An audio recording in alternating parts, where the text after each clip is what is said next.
निश्चित समाकलन के गुणधर्म जो आप पढ़ रहे थे इस समय, उसमें से P0, P1, P2 सॉल्व कर चुके थे। P3 आपके सामने है और आज इसको हमको प्रूव करना है कि इसकी वैल्यू इसके इक्वल कैसे आ जाती है। देखिए आपके पास दो रास्ते हैं, आप लेफ्ट हैंड साइड से भी राइट हैंड साइड ला सकते हैं, आप राइट हैंड साइड से भी लेफ्ट हैंड साइड ला सकते हैं। समझ रहे हैं आप जैसे मर्जी वैसे कर लो। अगर हम लेफ्ट हैंड साइड को सॉल्व करना स्टार्ट करेंगे तो integration of f of x dx from a to b। अब इसमें हम एक काम कर लेंगे, माना x is equal to a plus B minus T. ये हमने मान लिया कि जो x की वैल्यू है वो a plus B minus T के बराबर है। अब आप लोगों के मन में एक प्रश्न बड़ी जोर से उमड़ रहा है कि आपने ज़बरदस्ती ये x बराबर a plus B minus T ही क्यों माना, अरे और कुछ मानना चाहिए आपको।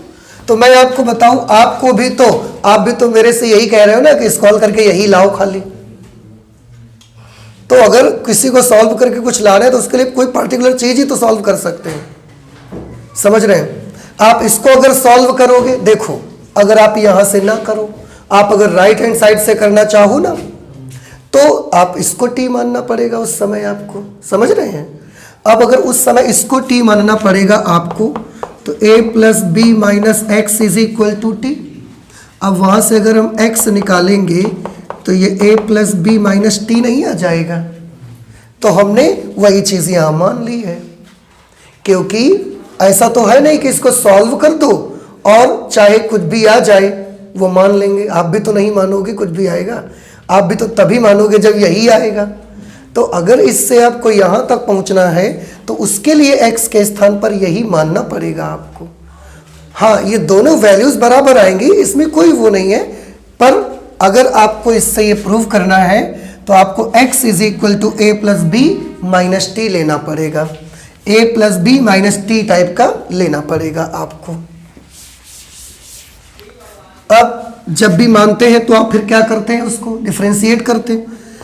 तो x का differential coefficient dx, a constant b constant 0, ये कितना आ गया माइनस dt। ठीक है ना?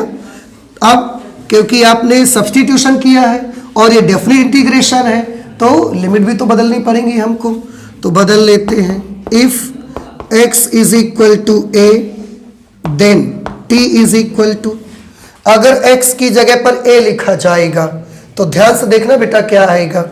x की जगह a लिखोगे, इधर a plus B minus T, a से a cancel, 0 is equal to B minus T, ये t इधर ले आया तो t इज इक्वल टू क्या आ गया, b आ गया।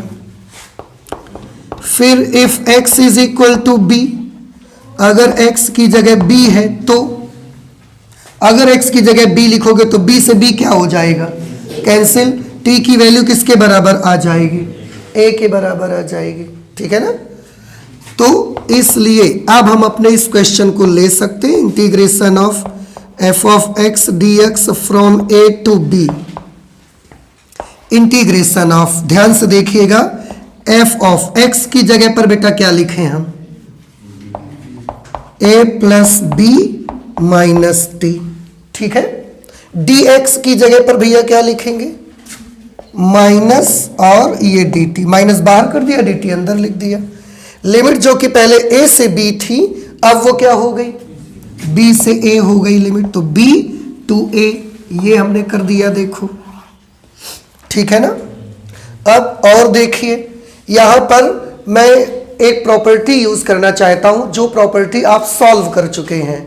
उनमें से एक प्रॉपर्टी थी जो हमको अलाउ करती थी कि आप वेरिएबल चेंज कर सकते हैं।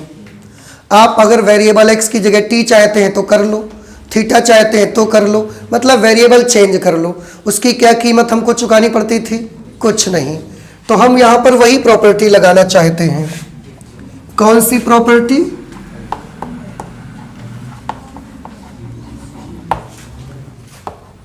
यूजिंग प्रॉपर्टी कौन सी, integration of f of x dx from a to b is equal to integration of f of t dt from a to b।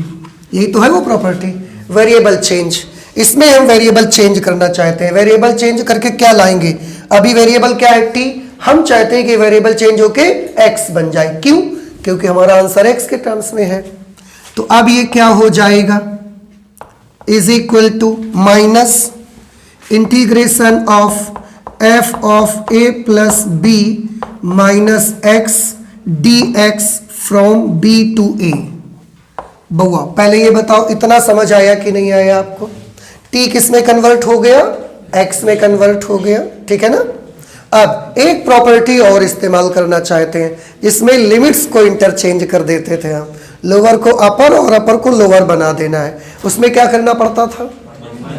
-1 लग जाएगा। तो फिर से यहां पर हम ये प्रॉपर्टी यूज करेंगे, यूजिंग प्रॉपर्टी। कौन सी? Integration of F of X D X from A to B is equal to minus integration of F of X D X from B to A. ये प्रॉपर्टी यूज करेंगे। तो हम limit change करना चाहते हैं, इसको अपर बनाना चाहते हैं, इसको लोअर में लाना चाहते हैं, तो हो जाएगा, कोई प्रॉब्लम नहीं है। F of A plus B minus X, F of A plus B minus X D X. अब देखो, अगर आपने अपर लिमिट को लोअर और लोअर लिमिट को अपर बनाया है तो माइनस लगाना पड़ेगा। अब एक माइनस तो इसमें पहले से ही था, एक हम इसकी वजह से लगाएंगे जो ये प्रॉपर्टी अप्लाई की, दोनों मिलके क्या हो जाएंगे? प्लस। और अब आप देखो, ये जो आप सॉल्व कर रहे थे, इसको सॉल्व करते करते इसको अब आप ध्यान से देखिए, ये वही चीज है जो आपके इस प्रॉपर्टी का राइट हैंड साइड है। नहीं समझ में आया आपको? तो इस प्रॉपर्टी को सॉल्व करने के लिए आपको x की जगह पर बउआ क्या मानना पड़ेगा? a plus B minus T आपको लेना पड़ेगा। और उसके बाद कितने आसानी से देखो ये कैलकुलेट हो गया। अब आप हमें बताएं, आपको समझ आया कि नहीं आया? भैया आया? नोट कर लीजिए जल्दी से इसे। P4 पे आ जाते हैं, जिसमें लिखा integration of F X D X from 0 to a। और इसको ये प्रूव करना है मुझे, integration of F of A minus X D X from 0 to a, ठीक है। ये कैसे कर सकते हैं? तो जैसा कि आप जानते हो कि P4 P3 का ही एक स्पेशल कंडीशन है। तो जैसे आपने P3 पे किया है वैसे ही आपको P4 भी करना चाहिए। तो इसका हम लेफ्ट हैंड साइड ले लेते हैं जरा। लेफ्ट हैंड साइड पे क्या है? Integration of F of X D X from 0 to a, ठीक है। अब इसके लिए हम एक काम करेंगे, माना, बताओ x की जगह पर क्या माना जाए? x is equal to a minus T मान लेते हैं, ठीक है। यही तरीका है ना अब सॉल्व करने का। इसके बाद डिफ्रेंशिएट करेंगे तो dx is equal to minus dt। आप लिमिट भी यहीं पर चेंज कर लीजिए आप, तो लिखेंगे if x is equal to 0 then A T is equal to, बताइए अगर x की जगह 0 करेंगे, x की जगह 0 कर देंगे तो t की वैल्यू कितनी आ जाएगी? a के बराबर आ जाएगी। If x is equal to 0 then t is equal to a and if x is equal to a, अगर x की जगह a लिख देंगे तब t की वैल्यू 0 हो जाएगी। Therefore integration of f of x dx from 0 to a is equal to integration of f of x की जगह पर हम लिखेंगे a माइनस टी। फिर dx की जगह पर बेटा क्या लिखोगे? माइनस dt, तो माइनस dt। और लिमिट जो कि पहले 0 से a थी अब a से 0 हो गई है, a से 0, ये आ गया, देखिए, है ना। अब इसमें एक एक करके प्रॉपर्टीज अप्लाई करो। पहले लिमिट चेंज वाली कर लो, बाद में वेरिएबल चेंज वाली करो, या पहले वेरिएबल चेंज कर लो बाद में लिमिट चेंज करो, वो तो जो मर्जी आपकी वो कर लो। देखिए यहाँ पर एक प्रॉपर्टी हम यूज करते हैं, using property integration of F of X D X from A to B is equal to minus integration of F of X D X from B to A. ये कौन सी प्रॉपर्टी है? Limit से change करने वाली property, और उसके लिए एक निगेटिव आता है आगे। तो चलिए इसकी लिमिट चेंज करिए भाई। तो integration of F of A minus T D T from, अभी ये a से 0 है, लिमिट चेंज करेंगे तो ये क्या बन जाएगा 0 से a, और एक माइनस इसमें पहले से था, लिमिट चेंज करने की वजह से एक माइनस और आया और ये दोनों मिलके क्या हो गए प्लस। एक प्रॉपर्टी हम और यूज कर लेंगे यहां पर, using property integration of F of X D X from A to B is equal to integration of F T D T from A to B. मतलब वेरिएबल आप चेंज कर सकते हैं, लिमिट में कोई इफेक्ट नहीं पड़ेगा, कोई प्रभाव नहीं पड़ेगा। देयरफॉर इस बार क्या मिल जाएगा आपको, ये इंटीग्रेशन ऑफ एफ ऑफ, हमारा वेरिएबल है क्या t, हम इसको बदल के किस में बनाना चाहते हैं x में। क्यों? क्योंकि हम जानते हैं कि अगर हम t को x में बदल देंगे तो हमारा राइट हैंड साइड आ जाएगा, इसलिए हमें जिसमें ज़रूरत है हम उसमें कन्वर्ट कर लेंगे। f of a minus X into D X from 0 to a, ये आ गया। और अब आप देखें भैया, यही तो आपके क्वेश्चन का राइट हैंड साइड है ना। तो इस तरीके से P4 को भी हमने प्रूव करके देख लिया। ठीक है, तो आप इसे नोट कर लीजिए। इसके बाद हम लोग आते हैं P6 को प्रूव करने के लिए। ओह आई एम सॉरी, P5 आएगा। अच्छा, ये P4 किया है हमने, नोट कर लीजिए। प्रॉपर्टी नंबर 5 पे आ जाते हैं। आप देख रहे हैं integration of F X D X from 0 to 2a, और इसकी वैल्यू क्या बताई गई थी लास्ट क्लास में, आपको इसकी वैल्यू बताई गई थी F of X D X from 0 to a plus integration of F of 2a minus X D X from 0 to a, यही बताया गया था ना। तो ये हमको प्रूव करना है। अब इसको कैसे प्रूव करेंगे देखिए, फिर से हम अपने क्वेश्चन का लेफ्ट हैंड साइड ले लेते हैं। Integration of F of X into D X from 0 to 2a। ठीक है, इसमें हम सबसे पहले ना एक प्रॉपर्टी यूज करेंगे जिसमें आपने देखा था कि अगर किसी फलन को हमको a से b तक इंटीग्रेट करना है और a और b के बीच में अगर कोई पॉइंट c पड़ जाए तो हम उसको कैसे कर सकते हैं, पहले a से c तक, फिर प्लस c से b तक। अब देखो ये 0 से 2a तक इंटीग्रेट करना है, 0 से 2a तक। अब 0 से 2a के बीच में कहीं ना कहीं a जरूर पड़ेगा, 0 के बाद a आएगा तभी तो 2a आएगा ना। तो 0 के बाद a के बाद 2a, तो हम एक काम करेंगे, पहले 0 से a तक इंटीग्रेट करेंगे, फिर a से 2a तक इसको इंटीग्रेट कर लेंगे। समझ आ रहा है आपको? और दोनों को आपस में क्या कर देंगे, जोड़ देंगे। तो वो प्रॉपर्टी यहाँ यूज करेंगे। उस प्रॉपर्टी की हेल्प से देखो, using property integration of F of X D X from a to b is equal to integration of f of x dx from a to c plus integration of f of x dx from c to b। यही property थी ना, जिसमें b या c कहाँ पर पड़ता है, a और b के बीच में कहीं पर पड़ेगा। इस प्रॉपर्टी से अगर हम इसको ओपन करेंगे तो ये क्या लिख पाएंगे बताइए। अब मुझे समझ तो गए कैसे करना है। पहले कहाँ से कहाँ तक इंटीग्रेट करना है, 0 से a, फिर a से 2a।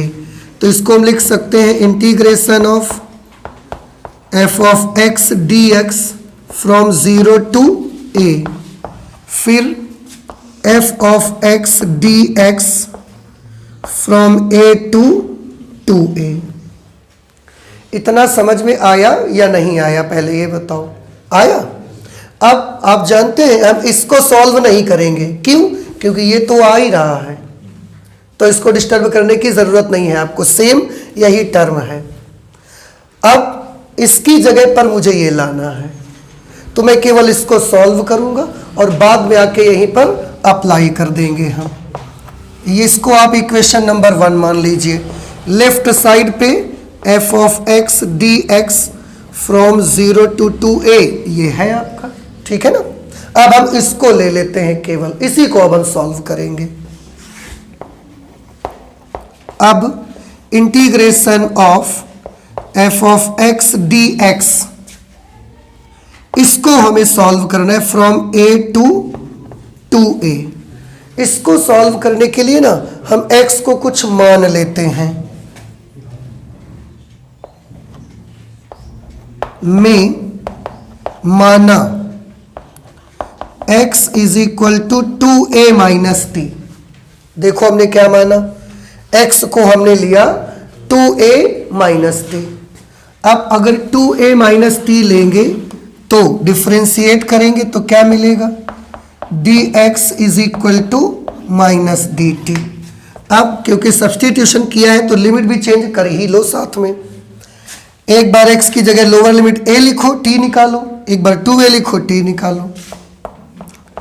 If x is equal to a then t is equal to, बताइए अगर x की जगह a होगा तो t की वैल्यू कितनी आएगी, a लिखेंगे, t इधर लाएंगे, a उधर माइनस हो जाएगा जाके, तो t की वैल्यू आ जाएगी a।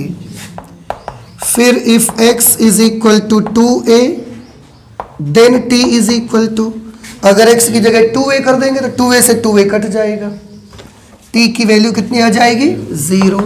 देयरफॉर इंटीग्रेशन ऑफ, इसी को तो लेना है ना हमको, integration of f of x dx from a to 2a is equal to, बेटा देखना ध्यान से, f ऑफ x की जगह पर क्या लिखना है 2a minus T, 2a minus T. dx की जगह पर क्या लेना है, देखो ये dx है, dx की जगह पर माइनस dt, तो वो माइनस तो लगा दिया हमने आगे और dt यहां लिखे दे रहे हैं। लिमिट जो कि पहले a से 2a है, a से 2a, अब ये कन्वर्ट होके बन गई a से 0, a से 0 बन गई। नहीं समझ में आया। अब यहां पर एक आध प्रॉपर्टी लगेगी और आपका आंसर आपके सामने होगा।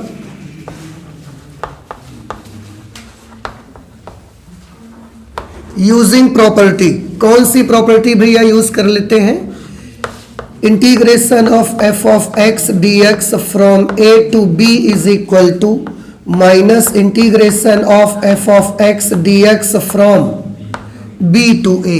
लिमिट चेंज वाली प्रॉपर्टी हम यूज कर ले रहे हैं अभी। लिमिट चेंज प्रॉपर्टी अगर यूज करेंगे तो ये आ जाएगा f of 2a minus t into D T from a, नहीं लिमिट चेंज की प्रॉपर्टी यूज कर रहे हैं ना। अभी a से 0 है तो अभी क्या हो जाएगा 0 से a, और लिमिट चेंज प्रॉपर्टी में माइनस का निशान लगाया जाता है, तो एक नेगेटिव तो इसमें पहले से है। अब लिमिट चेंज की वजह से जब एक माइनस लगाएंगे तो ये दोनों मिलकर क्या बना लेंगे, प्लस बना लेंगे। फिर एक प्रॉपर्टी यहां पर हम यूज करना चाहेंगे,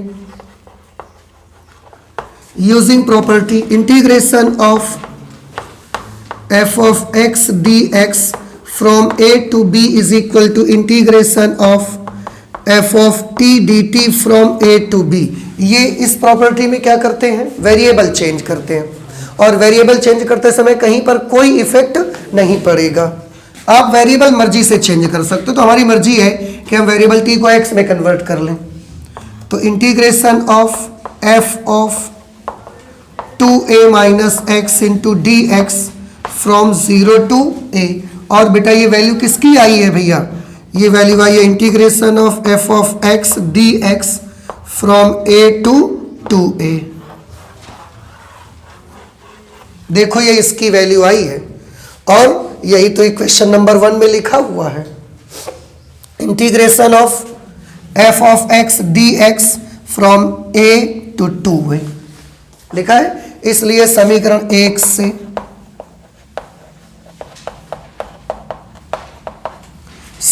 1 से इक्वेशन नंबर 1 का लेफ्ट हैंड साइड क्या है, integration of f of x dx, F of X D X from 0 to 2a is equal to integration F of X D X, integration of F of X D X from 0 to a plus ये आया देखो, और हमने इस ही की तो value निकाली है, तो इसी की जगह पर वो अब हम नोट कर देंगे। तो integration of F of 2a minus X D X from 0 to a, और देखिए यही बउआ प्रॉपर्टी नंबर क्या थी आपकी 5। देखो मिलाओ, यही लाना था कि नहीं लाना था, बताइए समझ आया कि नहीं आया, है ना। और इसमें सबसे आसान चीज़ बेटा ये है ना, जब भी आपको जैसे जब आप इसको सॉल्व करना शुरुआत करते हैं, यहाँ से ऐसे आपने शुरू किया कि हम नहीं, ये जब हमने बनाया इसको हम सॉल्व करने के लिए चले, क्योंकि हम देख रहे हैं इसकी जगह पर ये आना चाहिए, तो हम x is equal to 2a minus T मान लेते हैं, इसी के जैसा इसी से हेल्प ले लेते हैं थोड़ी सी, x is equal to 2a minus T मान लेते हैं उसको, ठीक है ना। फिर ये ऐसा आपको मिल जाएगा। तो ये हमने कर लिया P5, P6 P5 की ही कंडीशन है, तो उसको हम लोग करते हैं, लेकिन जगह तो है नहीं, तो आप पहले नोट कर लो, इसके बाद हम करके दिखाते हैं आपको। प्रॉपर्टी नंबर 6 पे आप देख रहे हैं ये होता है integration of F X D X from 0 to 2a की value 2 integration of F X D X from 0 to a आती है, लेकिन कब, अगर f of 2a minus X F x के बराबर हो, f of 2a minus X F x के बराबर हो, अर्थात अगर हम दिए गए फलन में x के स्थान पर 2a माइनस एक्स लिखें, x के स्थान पर 2a माइनस एक्स लिखें और हमें वही फलन मिल जाए, तो इस पूरे की वैल्यू ये बन जाएगी, क्या बनेगी, लोअर लिमिट तो 0 है, अपर लिमिट आधी हो जाएगी और 2 एक बाहर आ जाएगा। लेकिन अगर हमने हमारे फलन को चेक किया, उसमें x की जगह पर हमने 2a माइनस एक्स लिखा, मतलब अपर लिमिट माइनस एक्स लिखा, और बाई चांस वो माइनस एफ एक्स आ गया, 2a माइनस एक्स लिखा और वो माइनस एफ एक्स आ गया, तो फिर इसी की वैल्यू 0 भी हो जाएगी। यही चीज़ हमको प्रूव करके दिखाना है, तो कोई ज़्यादा डिफिकल्ट नहीं है, इसमें हम P5 के हेल्प लेंगे। P5 से अभी P5 प्रूव किया ना आपने, P5 में देखिए क्या है, integration of F of X D X from 0 to 2a is equal to integration of f of x dx from 0 to a plus integration of f of x dx, no I'm sorry, f of 2a minus x dx from 0 to a, अभी आपने proof किया ना, यही तो आया है। अब इसी में हम आपको करके दिखा देते हैं, आप गौर से देखिएगा।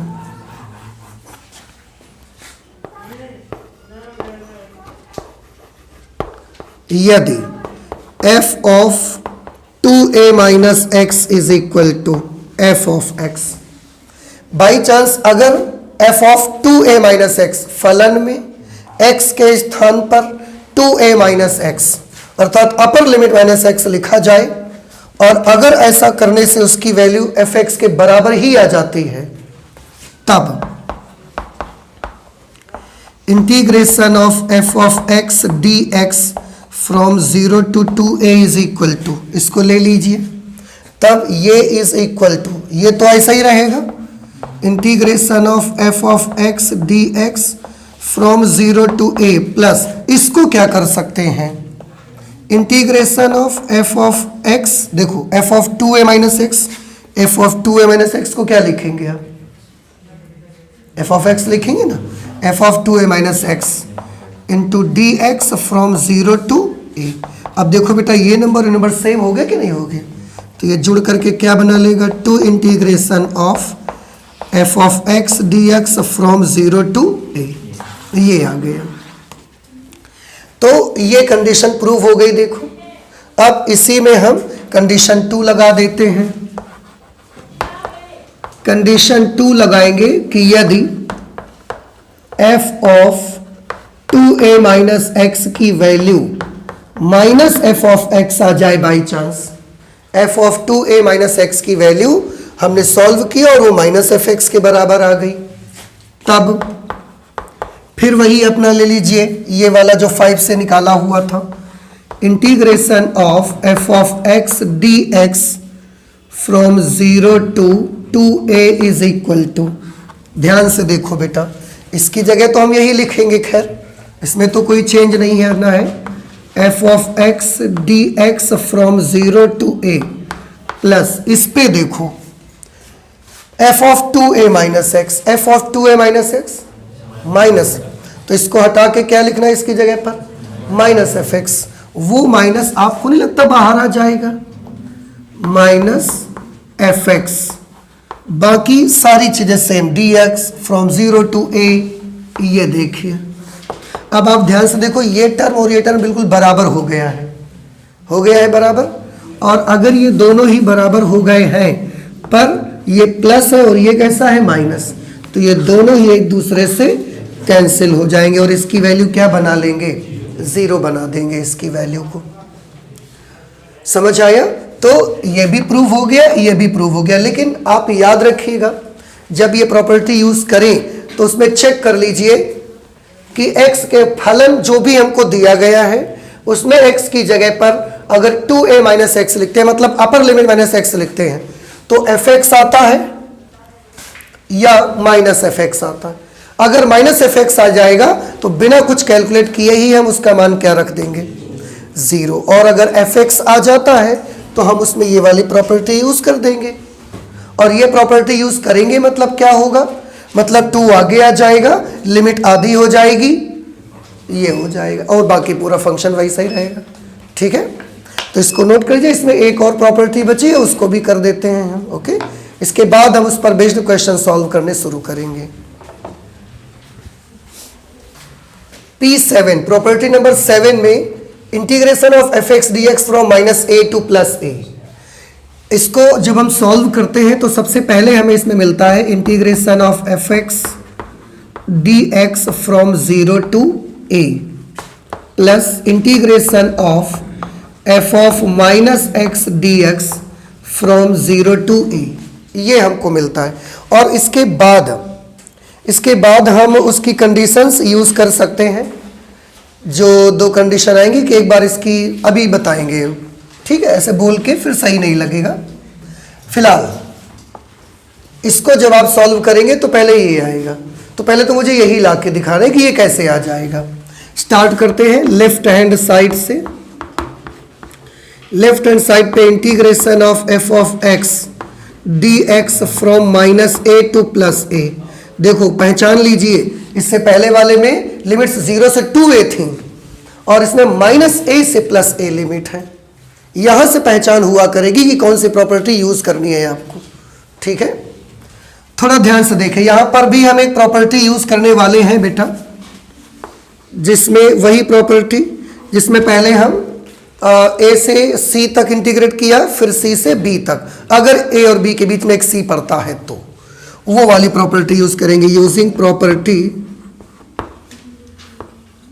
Integration of F of X D X from a to b is equal to integration of F of X D X from a to c plus integration of F of X D X from c to b।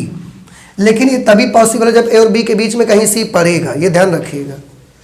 तो ये property हम इस पे use करना चाहते हैं। अब इस पे आप ध्यान से देखो, इसको कहाँ से कहाँ तक इंटीग्रेट करना है, माइनस a से प्लस a तक, तो माइनस a से प्लस a के बीच में कहीं ना कहीं एक 0 जरूर पड़ेगा। माइनस a से अगर चलेंगे तो प्लस a तक जाएंगे, माइनस से प्लस बीच में 0 पड़ेगा कहीं ना कहीं, वहां से हम इसको ब्रेक कर देते हैं।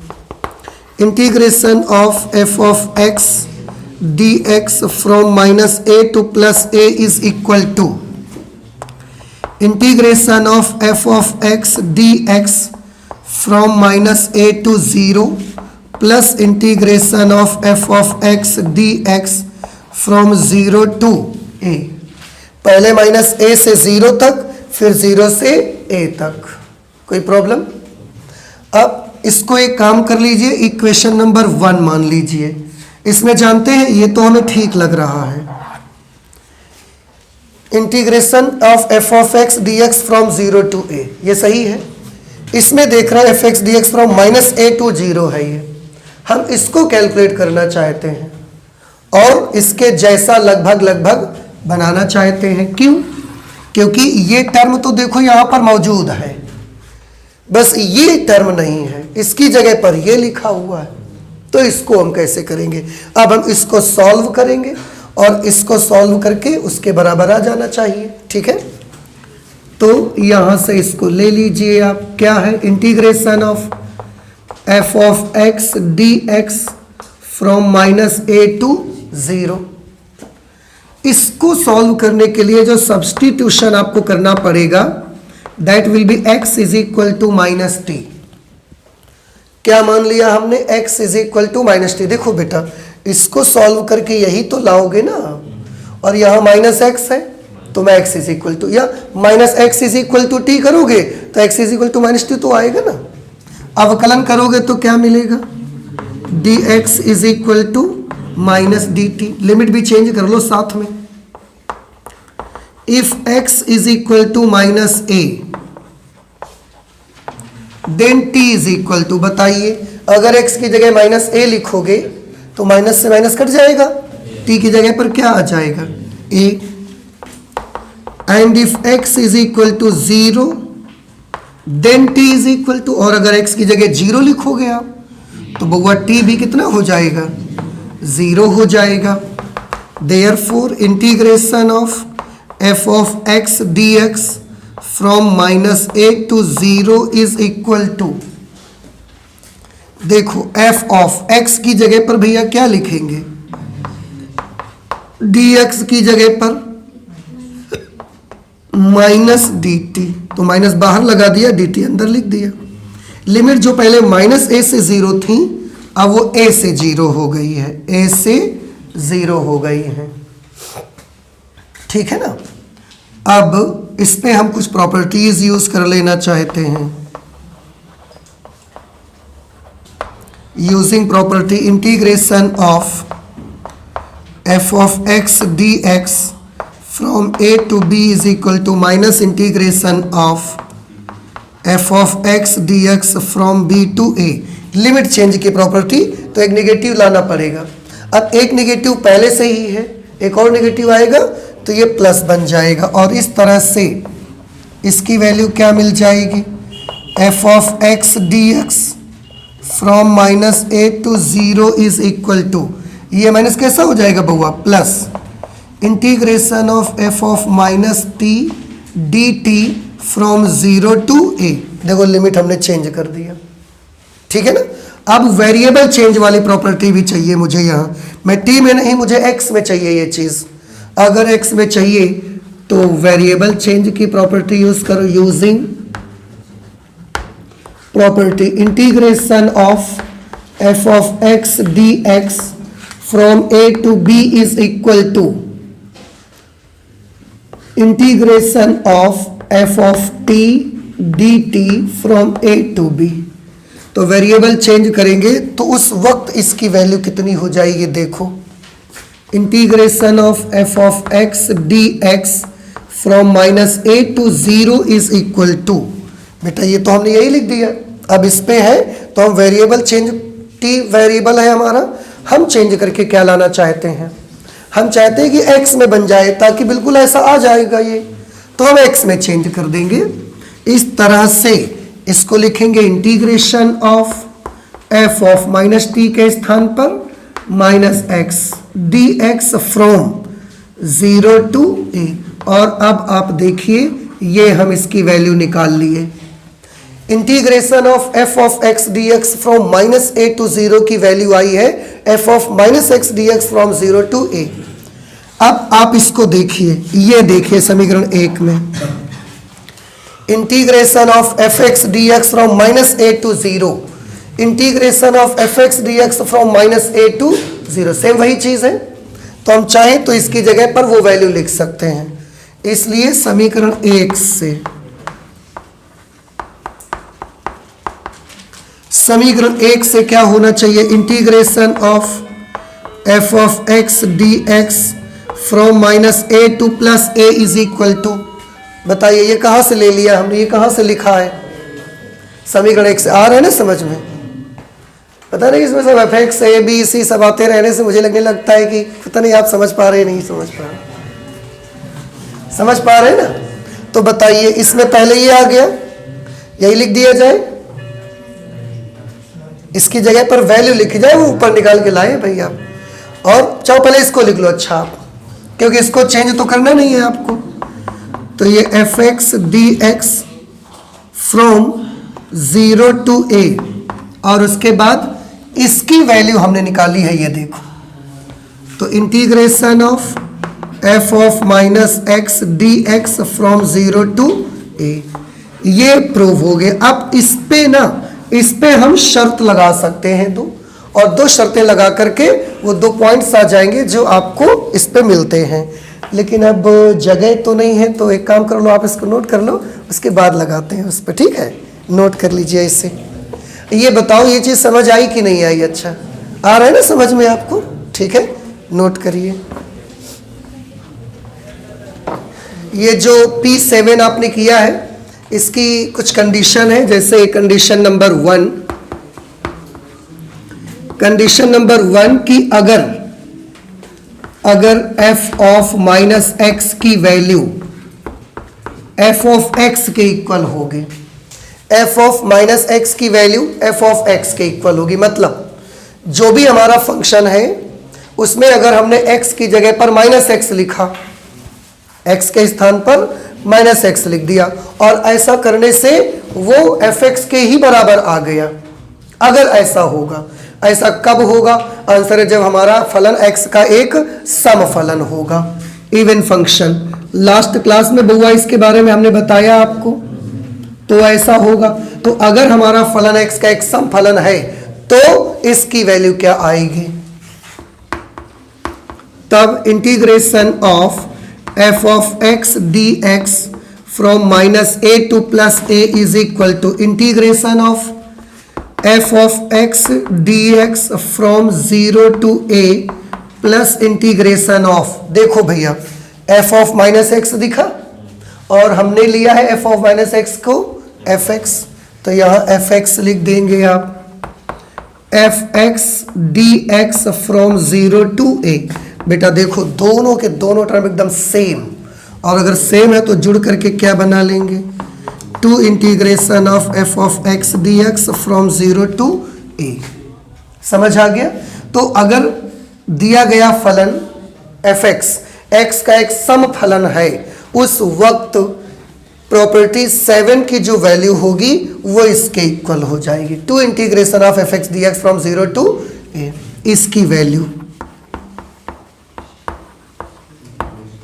From minus A to plus A. लेकिन ऐसा हमेशा नहीं होगा। कैसा हमेशा नहीं होगा? कि f ऑफ माइनस एक्स की वैल्यू एफ एक्स आती रहे। कभी ऐसा भी हो सकता है कि f ऑफ माइनस एक्स की वैल्यू माइनस एक्स आ जाए। तो अगर f ऑफ माइनस एक्स की वैल्यू माइनस एफ एक्स आ गई, ऐसा वैसे होगा कब? जब हमारा फलन एफ एक्स का एक विषम फलन होगा, तो ऐसा हो सकता है। ऑड फंक्शन बउआ हो, समझ आया बेटा आपको? अच्छा, उस वक्त क्या होगा? Integration of F of X D X from minus A to plus A, वहीं पर फिर रखो। तो जो फर्स्ट टर्म है उसका integration of F of X D X from 0 to a plus integration F of minus X की जगह पर क्या लेना है आपको? Minus F of X. वो माइनस एफ ऑफ एक्स लिखेंगे तो ये प्लस कैसा हो जाएगा? Minus F of X D X from 0 to a। अब आप देखो बेटा दोनों को, टर्म तो दोनों सेम है, बिल्कुल एक जैसे सब कुछ, but first one is positive and second one is negative, so they will cancel each other and will become 0। तो इसकी वैल्यू कितनी हो जाएगी? 0। तो ये बड़ी अच्छी चीज़ है कि अगर कभी भी कोई क्वेश्चन ऐसा मिलता है जिसमें इस तरीके की लिमिट्स है from -a to +a type की, तो उसमें सबसे पहले अंदर जो फंक्शन लिखा है you should check that function that whether the function is odd function और इट इज इवन फंक्शन, कि अगर वो इवन फंक्शन होगा, अगर वो सम फलन होगा तो उसकी वैल्यू के लिए हम ये प्रॉपर्टी यूज कर लेंगे, और अगर वो फलन एक विषम फलन होगा तो उसके लिए हम सीधे क्या लिख देंगे, कोई कैलकुलेशन की आवश्यकता नहीं पड़ेगी आपको, उसके लिए सीधे आप 0 कर दिया करोगे। ठीक है, तो ये हो गई समाकलन की कुछ प्रॉपर्टीज। बात समझ आ रही है आपको? अब ये जो समाकलन की प्रॉपर्टीज हमने बनाई हैं, इनको डिराइव किया है, इनको सीखा हुआ है, अब वक्त आ गया है इनको यूज करने का। ठीक है, लेकिन अब यूज करना हम लोग सीखेंगे but at the next class. तो सबसे पहले एग्जाम्पल से सॉल्व करेंगे और एग्जाम्पल के बाद एक्सरसाइज। लेकिन उससे पहले मैं चाहूंगा कि जब आप कल आए तो आपको ये सारी प्रॉपर्टी बिल्कुल आपकी टंग टिप पर रहना चाहिए, आपकी जुबान की नोक पर उसको होना चाहिए सारी प्रॉपर्टीज। तो जब आप मैथमेटिक्स हम लोग पढ़ाई करेंगे तो सबसे पहले जितनी प्रॉपर्टीज है मैं यहाँ नोट करूंगा, और मैं भी चाहूंगा कि आपको भी वो सारी प्रॉपर्टीज याद रहें। यहाँ पर भी बहुत ज़रूरत है, हर एक क्वेश्चन में ज़रूरत पड़ेगी ही आपको, और स्पेशली जब आप कंपटीशन के लिए जाएंगे ना तो वहाँ पर तो प्रॉपर्टीज का ही पूरा गेम है। वहाँ क्वेश्चन इतना बड़ा कौन सॉल्व करता है, पूरा का पूरा गेम आपकी प्रॉपर्टीज का है। ऑप्शनल क्वेश्चन वहाँ पर आते हैं, प्रॉपर्टीज ही पूछ ली जाती है कि अगर ऐसा है तो इसका मान बताओ, ये चीज़ हो जाती है। इसका वो बड़ा वाला फॉर्मूला पूछ लिया जाता है जो पहले निकलता है, ये चीज़ पूछ ली जाती है। आप जानते हैं ये दे देते हैं, ये लिखते हैं बराबर क्वेश्चन मार्क, और उसके बाद 4 ऑप्शन लिखे रहते हैं, और ये बदल बदल के लिखे रहते हैं, कहीं लिमिट बदल देंगे, कहीं माइनस कर देंगे, ये वो। तो ये चीज़ आपको ध्यान रखना है, समझ रहे? तो ये प्रॉपर्टीज ही आ जाती है एग्जामिनेशन में, कॉम्पिटिटिव एग्जामिनेशन में। इसलिए न सिर्फ क्लास 12th के लिहाज से, दृष्टिकोण से, बल्कि कॉम्पिटिटिव एग्जामिनेशन के दृष्टिकोण से ये सब बहुत इंपॉर्टेंट है। तो इसको हल्के में मत लीजिए, सबको तैयार करके आना है इसको। ठीक है, आज हम मैथ में इतना ही रख लेते हैं, तो फिर कल प्रॉपर्टीज यूज करना सीखेंगे। चलते हैं, मिलते हैं अगली क्लास में। Okay, thank you.